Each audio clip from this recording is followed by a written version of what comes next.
नमस्कार,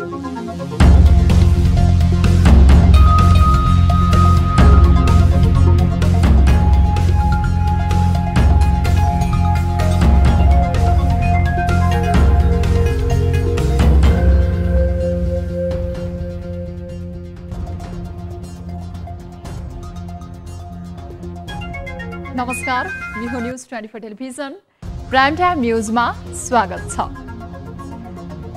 सत्तासीन गठबन्धनभित्र पहिले संसदीय निर्वाचन र त्यसपछि स्थानीय चुनावको मुद्दा एकाएक प्रवेश भएको छ। माओवादीका अध्यक्ष पुष्पकमल दाहाल प्रचण्डले वैशाखमा प्रतिनिधि सभा र कार्तिक मङ्सिरमा स्थानीय तहको निर्वाचनको प्रस्ताव गरेसँगै नेपाली राजनीति यति बेला तरङ्गित भएको छ। प्रतिनिधि सभाको कार्यकाल पूरा अवधिसम्म चलाउनु पर्ने मान्यताको जगमा अहिलेको गठबन्धन र सरकार बनेको हो। पूर्ववर्ती प्रधानमन्त्री केपी शर्मा ओलीले दुई पटक प्रतिनिधि सभाको घाँटी रेटेको विषयलाई अदालतले सदर नगरेका कारण यो सरकार बनेको हो। प्रतिनिधि सभाले 5 वर्ष नै चल्न पाउनु पर्छ भन्ने तर्क त्यतिबेला प्रचण्डहरूले नै गरेका थिए। अहिले एमालेले संसद अवरुद्ध गर्दै आएको छ। मुलुक असहज अवस्थामा पुग्दा पनि एमालेले मिलन बिन्दुमा पुग्न छोडेर आफ्नो हट र अहम देखाएकै हो। तर त्यही बहानामा प्रतिनिधि सभालाई पूर्ण कार्यकाल चल्न नदिनु र स्थानीय तहको निर्वाचनलाई पछि धकेल्नु तर्कसङ्गत होइन। निर्वाचनको मिति तोक्ने विषयमा सरकारको मौनताले आशंका उब्जाएको छ। अझ त्यसमाथि निर्वाचन मितिबारे छलफल गर्न बस्न लागेको सत्तासीन दलहरूको बैठक स्थगित हुनुले पनि जनस्तरमा सरकार चुनाव चाहँदैन भन्ने आशंकालाई झनै बल पुगेको छ। यति बेला सरकार गतिहीन र निर्णय क्षमता नभएको प्रतीत हुँदै गएको छ। सरकारले ग्रे जोनमा बसेर खेल्ने होइन, स्पष्ट गति र विचार लिएर अघि बढ्न जरुरी छ। यता नेपालमा करिब एक सातामै 60,000 जति संक्रमित थपिएका छन्। चिकित्सकहरूले माघ महिनाभर संक्रमणको जोखिम उच्च रहेको बताएका छन्। यति बेलासम्म अस्पताल भर्ना भएका संक्रमितहरूको संख्या सीमित छ। गम्भीर प्रकृतिको समस्या देखिएको छैन, तर संख्या बढ्दै जाने हो भने अस्पतालमा चाप पर्न सक्छ। विश्व स्वास्थ्य संगठनले पनि ओमिक्रोन भेरिएन्टलाई सामान्य ठान्नु गम्भीर भूल हुने चेतावनी दिइसकेको छ। उसले कोरोना महामारी विरुद्ध एकताबद्ध भएर लड्न विश्व समुदाय समक्ष अपिल गरिसकेको छ। अहिले महामारी विरुद्धको लडाईँमा साझा प्रयास आवश्यक छ। यस्तो बेलामा सरकार जिम्मेवार, गम्भीर र उत्तरदायी बन्न त जरुरी छ नै, सरकारलाई निजी क्षेत्रले पनि साथ दिनुपर्छ। सबै जिम्मा सरकारको मात्रै होइन, नागरिकको पनि आफ्नो दायित्व छ। कोभिडको जनस्वास्थ्यको मापदण्ड पालना गर्नु र गराउनु सबै नागरिकको कर्तव्य हो। पर्याप्त सतर्कता नै संक्रमणबाट जोगिने अचूक उपाय हो। अब प्राइम टाइम न्यूजका हेडलाइन्स। नेपालमा कोरोना संक्रमितको संख्या लगातार बढ्दै एकै दिनमा 12,338 जनामा संक्रमण पुष्टि। देशभरमा सक्रिय संक्रमितको संख्या 57,000।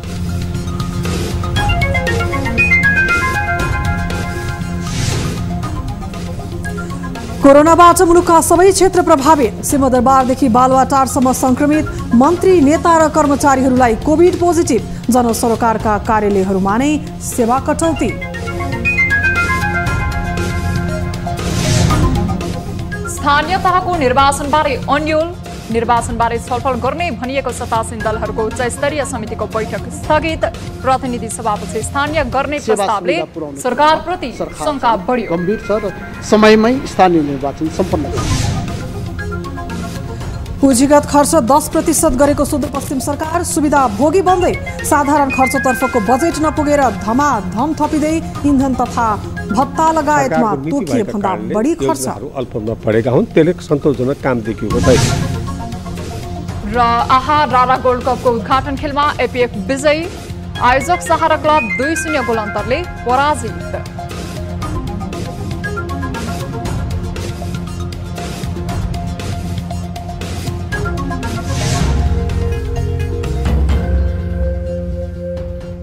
हामी निरन्तर न्यूजमा छौं। नेपालमा कोरोना संक्रमितको संख्याले दैनिक नयाँ रेकर्ड बनाउँदैछ। बिहिबार 12,338 जनामा कोरोना संक्रमण पुष्टि भएको छ। देशभर गरिएको 21,007 पीसीआर परीक्षणको क्रममा 10,052 जना र 6,490 एन्टिजेन परीक्षणको क्रममा 2,286 जनामा कोरोना संक्रमण पुष्टि भएको स्वास्थ्य मन्त्रालयले जनाएको छ। संक्रमित मध्ये काठमाडौँका 5,001, ललितपुरका 1,330 र भक्तपुरका 850 गरी उपत्यकामै 6,981 रहेका छन्। यो सँगै नेपालमा कोरोना संक्रमितको कुल संख्या 9,95,888 पुगेको छ। त्यस्तै कोरोनाका कारण थप 4 जनाको मृत्यु भएको छ। हालसम्म नेपालमा 11,632 जनाको कोरोनाका कारण मृत्यु भएको छ। त्यस्तै थप 649 संक्रमित निको हुँदा हालसम्म नेपालमा 8,18,809 जना निको भएका छन्। हाल नेपालमा 57,328 सक्रिय संक्रमित आइसोलेसन र 125 जना क्वारेन्टिनमा रहेको स्वास्थ्य मन्त्रालयले जनाएको छ। कोरोनाको तेस्रो लहरले नेपालमा उच्च नेता तथा अधिकारीहरूलाई पनि सतायो। कोरोनाले नेता भनेको छैन, मन्त्रीलाई पनि संक्रमण भएकै छ। अरूलाई निषेधाज्ञा लगाउने प्रमुख जिल्ला अधिकारीहरू पनि संक्रमित बनेका छन्। सबै क्षेत्रका कतिपय अगुवाहरू अति संक्रामक मानिएको तेस्रो लहरबाट बच्न सकेका छैनन्। एक रिपोर्ट। राष्ट्रिय सभाका अध्यक्ष गणेश प्रसाद तिमल सिन्हालाई कोभिड संक्रमण भएको छ। मंगलबार गरिएको परीक्षणको रिपोर्ट बुधबार आएको संसद सचिवालयले जनाएको छ। संक्रमित भएपछि उनी निवासमै आइसोलेसनमा बसेका छन्। त्यस्तै नेपाली कांग्रेसका महामन्त्री विश्वप्रकाश शर्माको परिवारका सबै सदस्यलाई कोभिड संक्रमण भएको छ। उनी घरमै आराम गरिरहेका छन्। कांग्रेस नेताहरू डाक्टर प्रकाश शरण महत, प्रदीप पौडेल, किशोर सिंह राठौर, महालक्ष्मी उपाध्याय डिना, उमा रेग्मी र डिला संग्रौला पनि संक्रमित बनेका छन्। प्रधानमन्त्रीका प्रमुख स्वकीय सचिव भानु देउवालाई पनि कोरोनाले छोडेको छैन। नेकपा एकीकृत समाजवादीका अध्यक्ष माधव कुमार नेपाल संक्रमणसँग जुधिरहेका छन्। बिहिबार दोस्रो पटकको परीक्षणमा पनि नेपालको रिपोर्ट पोजिटिभ नै देखिएको हो। नेकपा माओवादी केन्द्रका अध्यक्ष पुष्पकमल दाहाल प्रचण्ड केही दिनअघि संक्रमण मुक्त बनेका छन्। अर्का नेता नारायण काजी श्रेष्ठलाई पनि यसबीचमा कोरोनाले दुःख दियो। प्रमुख विपक्षी दल नेकपा एमालेका महासचिव शंकर पोखरेल पनि यसबीचमा संक्रमित बने। एमालेकै उपाध्यक्ष एवं पूर्व अर्थमन्त्री विष्णु पौडेललाई कोभिड पोजिटिभ देखियो। यता नारायणहिटी दरबार संग्रहालयबाट अनाधिकृत भौतिक पूर्वाधार हटाउने लगायतको कदमका कारण पछिल्लो दिनमा चर्चामा रहेका पर्यटन मन्त्री प्रेम कुमार आले संक्रमणपछि निवासमै दिन कटाइरहेका छन्। एकीकृत समाजवादीको नेत्री एवं संसदको विकास तथा प्रविधि समितिको सभापति कल्याणी खड्कामा संक्रमण देखिएपछि उनी आइसोलेसनमा छन्। केही न्यायाधीश र नेपाल सरकारका सचिवहरू पनि संक्रमित बनेका छन्। काठमाडौँ, ललितपुर र अछामका प्रमुख जिल्ला अधिकारीमा संक्रमण पुष्टि भइसकेको छ। कोरोनाले धनी र गरिब भन्दैन। यो संक्रमणले शक्तिशाली व्यक्ति कि शक्तिहीन पनि हेर्दैन। हिमाल, पहाड र तराई पनि जान्दैन। न त लिङ्गका आधारमा विभेद गर्छ, न त जाति र वर्णकै आधारमा। त्यसैले संक्रमणबाट जोगिन नागरिक पनि उत्तिकै जिम्मेवार बन्नुपर्छ। सबैले जनस्वास्थ्यको मापदण्ड पालनामा ध्यान दिनै पर्छ। त्रिभुवन विश्वविद्यालयले वार्षिक तथा सेमेस्टर प्रणालीका सबै परीक्षा स्थगित गरेको छ। परीक्षा नियन्त्रण कार्यालयको बिहिबार बसेको बैठकले माघ 9 गतेदेखि परीक्षाहरू स्थगित गर्ने निर्णय गरेको हो। शुक्रबार र शनिबार हुने प्रवेश परीक्षा भने यथावत रहनेछ। त्रिवीले शुक्रबार बीएससी र शनिबार बीबीए र बीसीए कार्यक्रमको प्रवेश परीक्षा गर्ने बताइएको छ। 3 वर्षे एलएलबीको तेस्रो वर्षको माघ 10 गतेदेखि र 13 गतेदेखि पहिलो वर्षको परीक्षा लिने तयारी गरेको थियो। त्यस्तै लोकसेवा आयोगले लिने सबै लिखित परीक्षाहरू पनि स्थगित भएको छ। सरकारले स्थानीय तहको निर्वाचनबारे निर्णय नगर्दा यसप्रति अन्यल बढ्दो छ। निर्वाचन आयोगले वैशाखका लागि मिति घोषणा गर्न सिफारिस गरेको 1 महिना पुग्न लाग्दा पनि सरकारले यसबारे निर्णय लिएको छैन। वैशाखभित्रै निर्वाचन गराउन माघको पहिलो साताभित्र मिति घोषणा गरिसक्नुपर्ने आयोगले बताएको थियो। तर सत्तासीन दलहरूले आलटाल गरिरहँदा चुनावप्रति आशंका पैदा भएको हो। एक रिपोर्ट। कानुनत स्थानीय तहको कार्यकाल जेठ 7 गते समाप्त हुन्छ। जतिसुकै चरणको चुनाव भए पनि पहिलो चरणको चुनाव भएको मितिले 7 दिनमा स्थानीय तहका पदाधिकारीहरूको कार्यकाल पूरा हुन्छ। स्थानीय तहको निर्वाचन 2072 सालमा 3 चरणमा भएको थियो। स्थानीय तहको पहिलो चरण वैशाख 31, दोस्रो असार 14 र प्रदेश 2 मा मात्र भएको तेस्रो चरणको निर्वाचन असोज 2 मा भएको थियो। 3 मितिमा भए पनि वैशाख 31 गतेको मितिलाई आधार मानेर स्थानीय तहका जनप्रतिनिधिहरूको कार्यकाल गणना हुन्छ। निर्वाचन आयोगले यही यथार्थलाई मनन गर्दै पुस 9 गते नै सरकारलाई चुनावको मिति घोषणा गर्न सिफारिस गरेको थियो।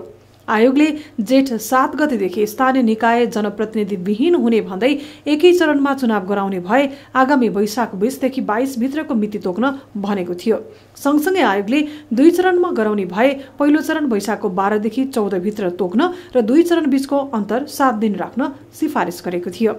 तर सरकारले तदारुकता नदेखाएपछि आयोगले पुस 30 गते सर्वदलीय बैठक बोलाएर माघको पहिलो साताभित्रै निर्वाचन घोषणा गर्न आग्रह गरेको थियो। आयोगले निर्वाचन गराउन कम्तीमा 4 महिनाको समय आवश्यक रहेको स्पष्ट गरेको छ। तर सरकारले निर्वाचनका लागि सार्थक पहल गरेको छैन। गएको मंगलबार सत्तासीन गठबन्धनको उच्च स्तरीय समितिमा निर्वाचनबारे छलफल भएको थियो। छलफलपछि सरकार र सत्तासीन दलहरू चुनावका लागि प्रतिबद्ध रहेको जानकारी दिइयो।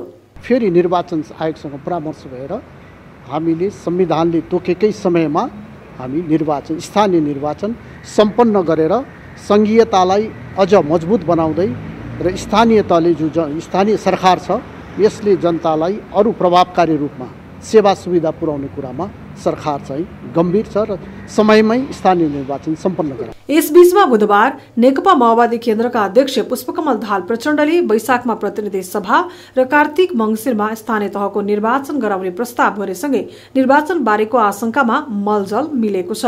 त्यसमाथि निर्वाचन बारे छलफल गर्न बिहीबारका लागि बोलाइएको उच्च स्तरीय समितिको बैठक समेत स्थगित भएपछि सरकारले निर्वाचन सार्न खोजेको आरोप लाग्न थालेको छ। प्रमुख विपक्षी नेकपा एमाले प्रचण्डको प्रस्तावमा आपत्ति जनाएको छ। एमाले महासचिव शंकर पोखरेलले स्थानीय तह जनप्रतिनिधि विहीन बनाएर सरकारले खेल्न खोजेको आरोप लगाएका छन्।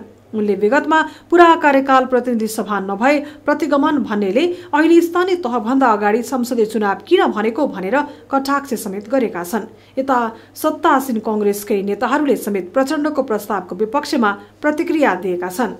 कांग्रेस महामन्त्री गगन थापाले संविधानले स्थानीय तहमा जनप्रतिनिधि रिक्तताको कल्पना नगरेको भन्दै निर्वाचन सम्बन्धी कुनै पनि निर्णय गर्दा स्थानीय तह रिक्त हुन पुग्छ भने त्यो असंवैधानिक हुने बताएका छन्। थापाले वर्तमान सरकार असंवैधानिक कदम विरुद्धको संघर्षबाट बनेको भन्दै सरकारको हरेक निर्णय संविधान अनुरूप हुनुपर्नेमा जोड दिएका छन्। संविधानको धारा 225 मा गाउँसभा तथा नगरसभाको कार्यकाल 5 वर्षको हुने उल्लेख छ। सँगसँगै सो कार्यकाल समाप्त भएको 6 महिनाभित्र अर्को गाउँ तथा नगरसभाको निर्वाचन सम्पन्न गर्नुपर्नेछ भन्ने प्रावधान पनि रहेको छ। सरकारले यही प्रावधानलाई टेकेर स्थानीय निर्वाचन टार्न खोजेको आशंका प्रमुख विपक्षी एमाले गर्दै आएको छ। न्यूज 24 टेलिभिजनका लागि राजनीतिक ब्युरोको रिपोर्ट। हामी निरन्तर न्यूजमा छौं। निर्वाचन आयोगले माघ 12 गते हुने राष्ट्रिय सभा सदस्य निर्वाचनका लागि 21 बुँदे स्वास्थ्य सुरक्षा मापदण्ड अनिवार्य गरेको छ। कोभिड-19 महामारीको संक्रमण बढ्दै गएको विद्यमान अवस्थालाई मध्यनजर गर्दै आयोगले स्वास्थ्य मापदण्ड लागू गरेको हो। आयोगले बिहीबार विज्ञप्ति मार्फत दिएको जानकारी अनुसार मतदान तथा मतगणना कार्यमा संलग्न हुने सबै मतदाता, मतदान कर्मचारी, उम्मेद्वार, दलका प्रतिनिधि, सुरक्षाकर्मी तथा स्वयंसेवक लगायत सरोकारवालाले मापदण्डको पालना गर्नुपर्नेछ। आयोगको निर्देशन अनुसार मतदान स्थल तथा मतदान केन्द्रमा प्रवेश गर्न अनुमति पाएका सबै व्यक्तिले पूर्ण खोप लगाएको प्रमाण देखाउनु पर्नेछ भने अनिवार्य रूपमा मास्क पनि लगाउनु पर्नेछ।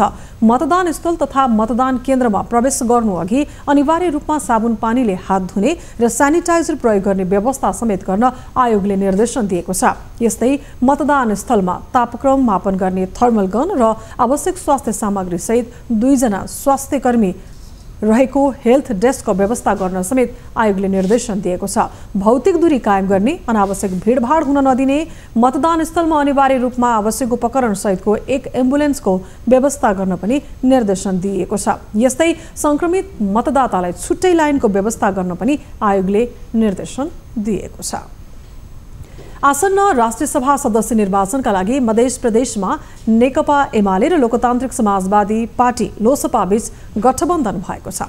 आज जनकपुर धाममा पत्रकार सम्मेलन गरी लोसपाबाट महोत्तरी रूपा यादव र एमालेबाट पर्साका उस्मान अन्सारी गठबन्धनको आधिकारिक उम्मेद्वार रहने जनाइएको छ। यही माघ 12 गते हुने राष्ट्रिय सभा सदस्य निर्वाचनका लागि निर्वाचन कार्यालयले यादवलाई साइकल र अन्सारीलाई सूर्य चुनाव चिन्ह प्रदान गरेको छ। यस विषयमा सम्पूर्ण मतदातालाई आजै पत्रचार गर्ने तयारी रहेको जनाइएको छ। माघ 12 गते 19 सिटको लागि हुने निर्वाचनमा नेपाली कांग्रेस, नेकपा माओवादी, जनता समाजवादी पार्टी र नेकपा एकीकृत समाजवादी पार्टीले गठबन्धन गरेर उम्मेद्वार खडा गरेका छन्। सुदूरपश्चिम प्रदेश सरकार विकासमुखी भन्दा सेवा सुविधा उपभोगमा केन्द्रित देखिएको छ। चालु आर्थिक वर्षको 6 महिनामा प्रदेश सरकारले विकास खर्च 10% पनि गर्न सकेको छैन। तर चालु खर्च भने अनपेक्षित रूपमा बढेको छ। एक रिपोर्ट। सुदूरपश्चिम प्रदेशका 7 मन्त्रालयले तलब, बैठक भत्ता, महँगी भत्ता, इन्धन र प्रोत्साहन भत्ताका नाममा करोडौं रकम खर्च गरेका छन्। जसमध्ये सबैभन्दा बढी इन्धनमा 80 लाख रुपैयाँ बढी खर्च भएको छ। कर्मचारी तथा पदाधिकारी बैठक भत्ता पनि बजेट भन्दा झण्डै 30 लाख बढी भएको छ। यस्तै महँगी भत्ताका नाममा झण्डै 81 लाख बजेट विनियोजन गरिएकोमा 30 लाख बढी खर्च भइसकेको छ। यति मात्रै होइन, 7 मन्त्रालयले सवारी मर्मतका नाममा झण्डै 60 लाख खर्च गरेका छन्। यो सबै 6 महिनाको खर्च विवरण हो। प्रशासनिक खर्चले विनियोजित बजेट धानेको छैन। अस्वाभाविक अनुत्पादक खर्च बढाएको छ। यसले मलाई लाग्दैन यसले भोलिका दिनमा पनि यसले राम्रो नजिर राख्दैन। प्रदेश सरकारले इन्धनका लागि 1 करोड 60 लाख रुपैयाँ रकम छुट्याएको थियो। त्यसमध्ये भूमि व्यवस्था मन्त्रालयले 6 महिनामा 17 लाख बराबरको इन्धन खर्च देखाएको छ।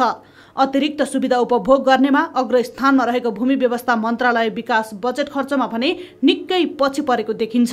तर सो मन्त्रालय भने आफूहरूसँग बजेट नै कम भएको दाबी गर्छ। हाम्रो वार्षिक प्रतिवेदन हेर्यौं भने हामीले चाहिँ भनौं न यो कुरालाई चाहिँ हाम्रो वित्तीय प्रगति, हाम्रो भनौं भौतिक प्रगति चाहिँ हाम्रो उल्लेख्य रहेको छ, राम्रो रहेको छ। र केही शीर्षकहरू जस्तो अब कहीँनिर इन्धनको पैसा बढी खर्च भएको अथवा कहीँनिर उपभोग खर्च बढी भएको अवस्था छ भने पनि ती कुराहरूलाई हामीले चाहिँ बिस्तारै घटाउँदै लैजाने सोच बनाएका छौं। प्रदेशका सबै मन्त्री तथा मन्त्रालयका कर्मचारीहरू सरकारी सुविधा उपभोगमा प्रतिस्पर्धा नै गरिरहेका छन्।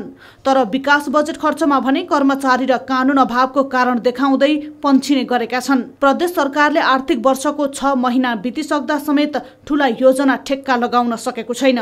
बजेट स्वीकृत गर्ने, रातो किताबमा निकाल्ने, कार्यान्वयन पक्ष फितलो हुने, त्यो कारण किन देखियो भनेपछि एउटा त कर्मचारीको अभाव, दोस्रो सरकारको नीतिप्रतिको अभाव। यी योजना ठेक्कापट्टा गराउने वा आफू नजिकका उपभोक्ता समिति मार्फत बनाउने र आर्थिक सङ्कलन बनाएर कार्यकर्तालाई कसरी पाल्न सक्ने भन्ने दोचारे सरकारको नीति भएका कारणले योजनाहरू अल्पमा पढेका हुन्। त्यसले सन्तोषजनक काम देखिएको छैन। प्रदेश सरकारले कानुनी अभाव तथा अडचनलाई विकास बजेट खर्च नहुनुको कारण देखाउँदै आएको छ। तर प्रशासनिक खर्च बढाएर सुविधा उपभोग बढ्दै गएको प्रति स्थानीय स्तरमा आलोचना हुन थालेको छ। न्यूज 24 टेलिभिजनका लागि कैलालीबाट टिभी जर्नलिस्ट अर्जुन बोहराको रिपोर्ट। नेपालमा कोरोना संक्रमण उच्च भएसँगै काठमाडौँका सडकहरूमा सवारी चाप घट्न थालेको छ। सडक आसपासमा रहेको व्यापार व्यवसायमा पनि कमी आएको छ। प्रशासनले अत्यावश्यक बाहेकका सेवामा रोक लगाएको र मानिसका भिडभाड कम गराउने खालका आदेश जारी गरेकाले पनि सडकमा सवारी घटेका हुन्। एक रिपोर्ट।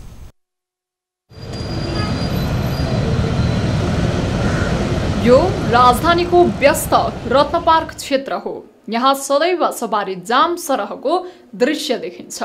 तर कोरोना संक्रमणले विद्यालयहरू बन्द, कतिपय सरकारी तथा निजी कार्यालयहरूले आंशिक सेवा दिएका कारण आजभोलि सवारी चाप घटेको छ। अलिक चलपल थोरै कम छ। हजुर भयो 1 हप्ता 10 दिन। हजुर गाडीमा प्यासेन्जर एकदम कम छ। यस्तै अवस्था उपत्यकाको चक्रपथमा पनि देखिन्छ। सदैव व्यस्त देखिने काठमाडौँको नारायणहिटी आसपासको क्षेत्रमा पनि केही शान्त देखिएको छ। कोभिडले गर्दा हो क्या, अब कलेज स्कुल सब बन्द भइसक्यो नि त, त्यही भएर पनि हो हैन। त्यही भएर अब चलबलै कम भइसक्यो क्या। सडकमा सवारी कम भएसँगै मानिसको आवागमन पनि घटेको छ। त्यसले गर्दा सडक आसपासमा भएका पसलहरूको कारोबारमा समेत कमी आएको छ। मान्छेहरू त हिँड्दाखेरि त थुप्रै मान्छे हिँडिरहेछ, अहिले त मान्छे त धेरै हिँडिरहेछ। लकडाउनको हल्ला लेकर के यो सबै मान्छे अहिले आउने जाउने छोडेछ, व्यापार त सफा छैन, हामीहरूको बहुत नोक्सान छ। सार्वजनिक क्षेत्रमा भिड नगर्न सरकारले आग्रह गरिरहेको छ। त्यसैले अत्यावश्यक काममा बाहेक घर बाहिर ननिस्केर नागरिकले आफ्नो दायित्व पूरा गर्दै आएका छन्। तर कतिपय स्थानहरूमा नागरिकको भिड हेर्ने हो भने कोरोना बिर्साउने खालका छन्। बढ्दो संक्रमणसँग जोड्न सरकारी तवरबाट भएका पहलका साथै नागरिक स्तरबाट पनि आवश्यक सतर्कता अपनाउन जरुरी छ।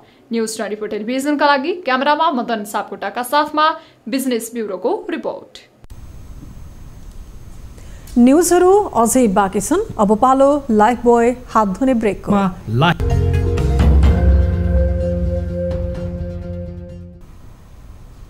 हामी निरन्तर न्यूजमा छौं। कोरोना संक्रमण तीव्र गतिमा फैलिरहँदा भारतसँगको सीमा नाका व्यवस्थित हुन सकिरहेका छैनन्। कैलाली, पर्सा, नवलपरासी स्थित नाकाहरूमा व्यवस्थापकीय समस्यादेखि नागरिकको लापरवाही समेत उत्तिकै बढेको देखिएको छ। एक रिपोर्ट।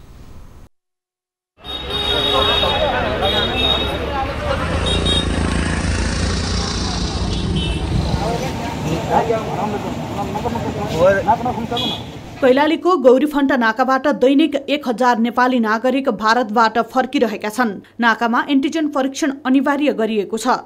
पछिल्लो एक दिनमा 1750 को नमुना परीक्षण गर्दा 477 जनामा संक्रमण पुष्टि भयो।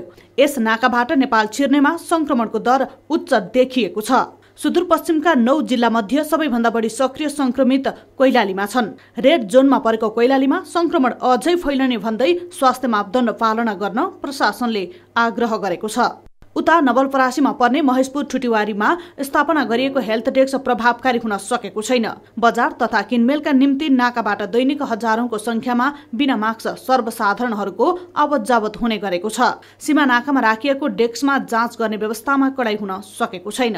टाढाबाट आउँछ अथवा कोही चाहिँ तपाईको बाहिरबाट आइराखेको छ, टाढाबाट आइराखेको छ जो शंका घेरामा छ हैन। अब टाढाबाट आयो, कोही दिल्लीबाट, कोही बम्बेबाट, कोही बिहारबाट हैन, कहाँबाट आइराखेको छ। त्यो मान्छेहरूलाई हामी शंकाको आधारमा तिनीलाई बोलाएर अनि हामी चाहिँ र्यान्डमली चाहिँ टेस्ट गर्छौँ। हेल्प डेस्कमा स्वास्थ्यकर्मी जनशक्तिको अभाव छ। पोजिटिभ देखिएकालाई राख्ने होल्डिङ सेन्टर समेत नहुँदा जोखिम बढ्दो छ।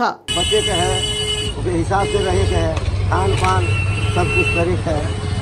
अब ये दुकान का कहीं वही मानेगा तो मास्क लगा के नहीं पड़ी मास्क अब छोड़ाउनै है। नवलपरासीमा बिहिबार मात्रै 45 जना संक्रमित थपिँदा सक्रिय संक्रमितको संख्या 180 जना पुगेको छ।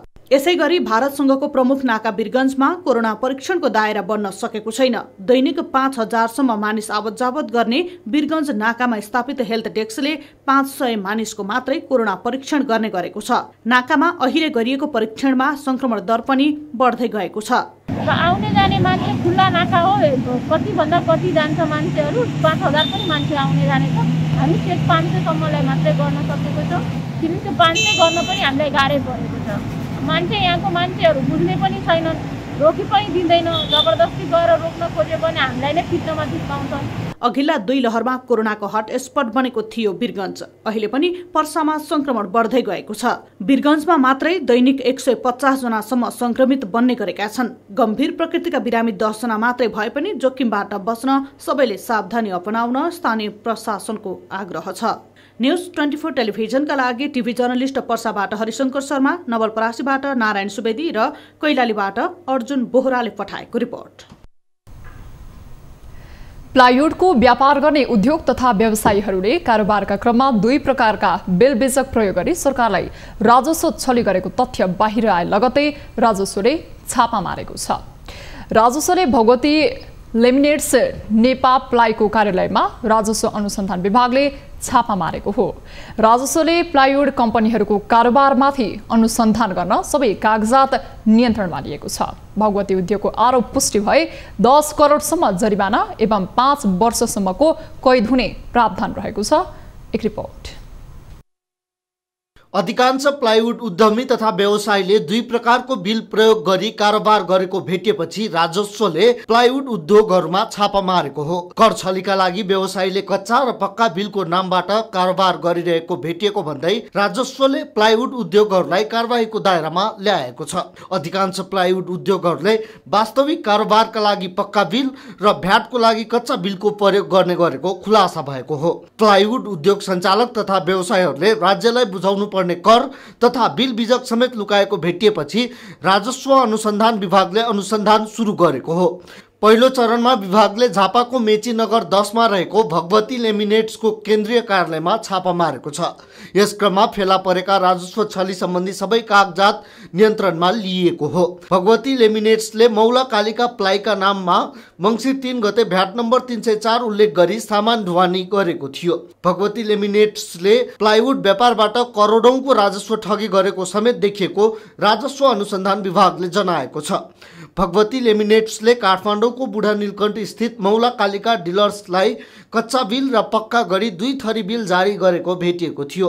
विभागले गरेको अनुसन्धानमा भगवतीको कसुर पुष्टि भए 10 करोडसम्म बिगो एवं 5 वर्षसम्मको कैद सजाय हुने देखिन्छ। भगवती लेमिनेट्सको कर छल्ने यस किसिमको धन्दाले अन्य डिलरहरू पनि मुछिन सक्ने देखिएको छ। यिनले तोकिए बमोजिम 13% मूल्य अभिवृद्धि कर नबुझाए अन्य सप्लायर्स र डिलर्सले पनि कारबाहीको दायरामा आउने भन्दै विभागले अनुसन्धान थालेको हो। विभागले काठमाडौँ महानगरपालिकाको एचबी ट्रेड एन्ड सप्लायर्स र काठमाडौँकै गणपति ट्रेड लिङ्क्सलाई पनि कर छली गरेको आशंकामा अनुसन्धान अघि बढाएको छ।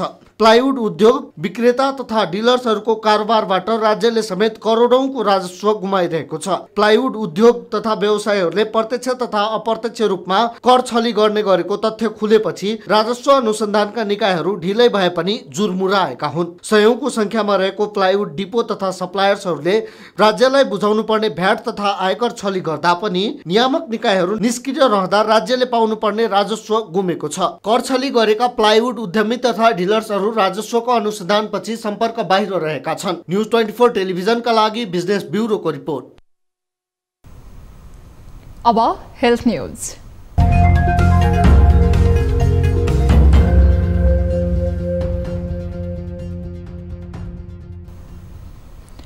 प्रदेशको राजधानी विराटनगरमा दैनिक जसो कोरोना संक्रमितको संख्या दोब्बरले बढ्दै गएको छ। स्वास्थ्य क्षेत्रमा संक्रमण तीव्र रूपमा फैलिएको छ। कोशी अस्पतालका 13 जना चिकित्सक सहित 83 जना स्वास्थ्यकर्मी र कर्मचारीहरू कोरोना संक्रमित भएका छन्। स्वास्थ्यकर्मी, नर्सिङ स्टाफ, प्यारामेडिक्स र कर्मचारी तथा सफाई कर्मचारीहरू संक्रमित भए पनि अस्पतालले सेवा प्रवाह भने रोकेको छैन। सेवा नरोकिए पनि अस्पतालले जनशक्ति व्यवस्थापनमा भने चुनौती थपिँदै गएको छ। मेन भनेको जस्तो अर्थोपेडिक सर्जरी भयो, जेनरल सर्जरी भयो, आमा सुरक्षाको केन्द्र भयो, यिनीहरू त एकदम यो इमर्जेन्सी जस्तै कुराहरू हो नि त।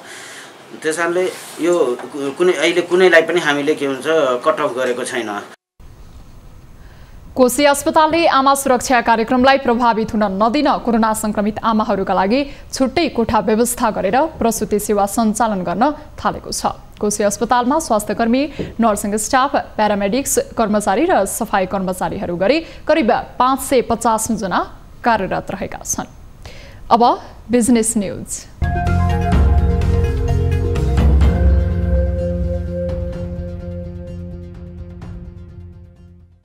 शेयर बजार परिसूचक नेप्से दोहोरो अङ्कले बढेको छ। बिहिबार नेप्से 33 अङ्कले सुधारिएर 2931 बिन्दुमा पुगेको हो। 229 कम्पनीका 1,59,89,000 किता शेयर 75,500 पटक कारोबार भएका हुन्। बिहिबार कारोबार रकम भने 5,77 करोड रुपैयाँमा सीमित भएको छ। म्युचुअल फन्ड र वाणिज्य बैंक बाहेक सबै उपसूचक सकारात्मक देखिएका छन्। जीवन बीमा सबैभन्दा धेरै 462, निर्जीवन बीमा 270, विकास बैंक 171, वित्त 77, जलविद्युत 76, लघुवित्त 60, व्यापार 44 अङ्कले सकारात्मक देखिएका हुन्। त्यसैगरी उत्पादनमूलक 31, होटल एन्ड टुरिज्म 18, अन्य 11 र लगानी 1 अङ्कले सुधारिएका छन्। सबैभन्दा धेरै कमाउनेमा मैलुङखोला जलविद्युत रहेको छ, जसको प्रतिकिता आम्दानी 10% का दरले बढेको छ। यसैगरी सबैभन्दा धेरै गुमाउनेमा भने आइसिएफसी फाइनान्स लिमिटेड डिभेन्चर रहेको छ, जसको प्रति शेयर आम्दानी 4% का दरले ओह्रालो लागेको नेप्सेले जनाएको छ। आइएमई जेनरल इन्सुरेन्सले सर्वाधिक रकमको कारोबार गरेको छ। आइएमई को कारोबार रकम 22 करोड 20 लाख रुपैयाँको भएको छ।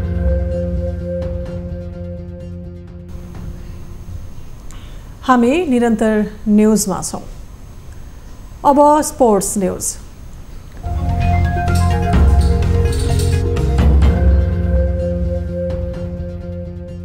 विभागीय टोली एपीएफ फुटबल क्लबले आहार आरा गोल्ड कपमा विजयी सुरुवात गरेको छ। पोखरामा जारी आहार आरा गोल्ड कपको उद्घाटन खेलमा एपीएफले आयोजक टोली सहारालाई 2-0 गोल अन्तरले जित्दै क्वार्टर फाइनलमा प्रवेश गरेको छ। पोखरा रङशालामा भएको खेलमा एपीएफको जितमा आभास लामिछाने र प्रदीप लामाले 1-1 गोल गरे।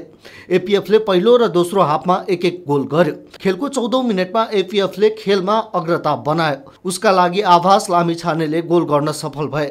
त्यसपछि पनि सहाराले गोल गर्ने अवसर पाए पनि गोल फर्काउन सकेन। पहिलो हाफमा 1-0 को अग्रता बनाएको एपीएफले 59औं मिनेटमा अन्तर 2-0 मा पुर्यायो। उसका लागि प्रदीप लामाले गोल गर्न सफल भए। उनले लामो डिबक्स भित्रबाट गरेको प्रहार सहारा क्लबका गोलकिपरले रोक्न सकेनन्। हारसँगै सहारा पहिलो खेलबाट नै प्रतियोगिताबाट बाहिरियो। जितसँगै एपीएफ क्लब अन्तिम 8 मा पुगेको छ। अब क्वार्टर फाइनलमा एपीएफले अमेरिकाबाट आएको टिम BYSC मिनिसोटासँग माघ 8 गते खेल्नेछ। प्रतियोगितामा भोलि हिमालयन शेर्पा र नेपाल पुलिस क्लब बीच प्रतिस्पर्धा हुनेछ।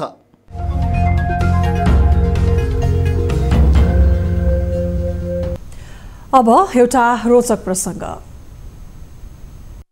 चीनमा हुन लागेको शीतकालीन ओलम्पिकको झल्को दिने खालको मूर्तिको विशेष प्रदर्शनी हुन लागेको छ। अचम्म त यो छ कि त्यो मूर्ति हिउँ र बरफबाट बनेको छ। चीनको हार्बिनमा त्यस्तो 2 सातापछि अर्थात् फेब्रुअरी 14 मा त्यस्तो प्रदर्शनी हुँदैछ। हार्बिनलाई हिमनगर पनि भनिन्छ। त्यहाँ हरेक वर्ष हिउँ र बरफबाट बनाइने मूर्तिको प्रदर्शनी हुँदै आएको छ। यसपालिको प्रदर्शनीमा शीतकालीन ओलम्पिकलाई उतार्न खोजिएको हो। यसपटक प्रदर्शन गर्न लागि मूर्ति ओलम्पिक र पाला ओलम्पिक्सको प्रतीक हो। 50 जना भन्दा बढी कलाकारको संयुक्त प्रयासले बनाइएको संरचना 100 मिटर लामो र 20 मिटर अग्लो छ। मेलाको आकर्षणको रूपमा रहेको मूर्ति ओलम्पिक्स ज्योतिको संकेत हो। करिब 3 सातासम्म मेला दर्शकका लागि खुला रहने जनाइएको छ। अब वेदर अपडेट।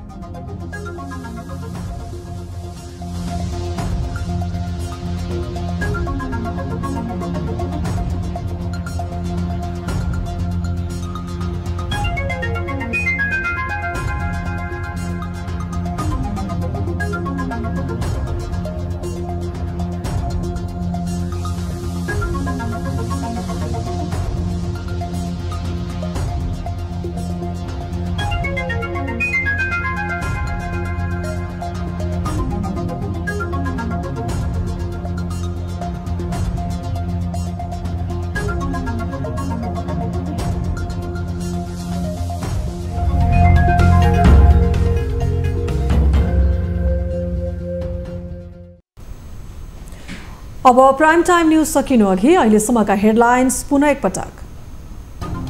नेपालमा कोरोना संक्रमितको संख्या लगातार बढ्दै एकै दिनमा 12,338 जनामा संक्रमण पुष्टि। देशभरमा सक्रिय संक्रमितको संख्या 57,000।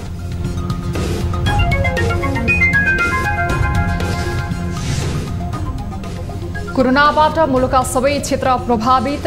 सिंहदरबारदेखि बालटारसम्म संक्रमित। मन्त्री नेता र कर्मचारीहरूलाई कोभिड पोजिटिभ।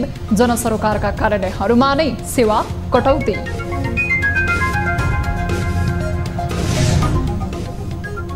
स्थानीय तहको निर्वाचनबारे अनियल। निर्वाचनबारे छलफल गर्ने भनिएको सत्तासीन दलहरूको उच्च स्तरीय समितिको बैठक स्थगित। प्रतिनिधि सभापछि स्थानीय गर्ने प्रस्तावले सरकारप्रति शंका बढ्यो। समयमै स्थानीय निर्वाचन सम्पन्न। पुँजीगत खर्च 10% गरेको सुदूरपश्चिम सरकार। सुविधा भोगी बन्दै साधारण खर्चतर्फको बजेट नपुगेर धमाधम थपिँदै इन्धन तथा भत्ता लगायतमा तोकिए भन्दा बढी खर्च। अल्पमा पढेका हुन्, त्यसले सन्तोषजनक काम देखिएको छैन। र आहार आरा गोल्ड कपको उद्घाटन खेलमा एपीएफ विजयी। आयोजक सहारा क्लब 2-0 गोल अन्तरले पराजित।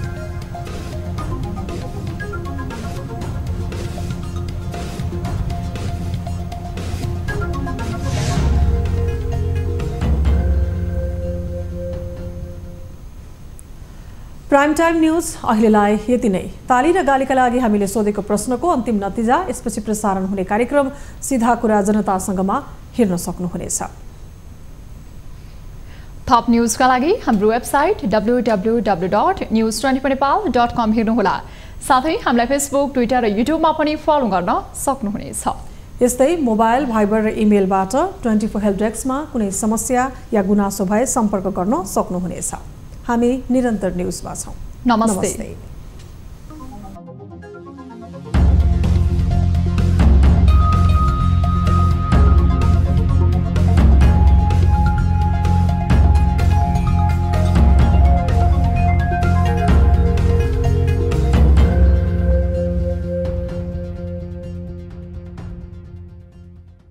प्राइम टाइम न्यूज का साथ